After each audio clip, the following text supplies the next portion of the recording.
সবাইকে। দেখেন ধান সিদ্ধ করতেছি। আমরা ধান সিদ্ধ করি বাড়িতে, করিয়ে চাল করে নিয়ে এসে খাই।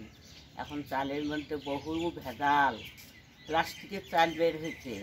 অনেকে মনে করেন আমরা ঢাকা শহরে থাকি, দিল্লির থাকি, আমরা কেমন করে ধান সিদ্ধ করব।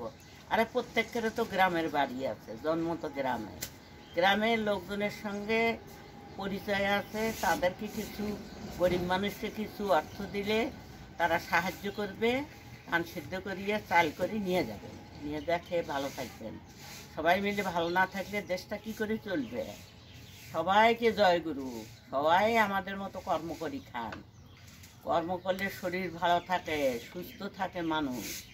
সেই জন্যে খাঁটি জিনিস খাওয়ার চেষ্টা করার লাগবে। আগেকার দিনে মানুষ খাঁটি জিনিস খাইতে, কোনো অসুখ বিসুখ ছিল না।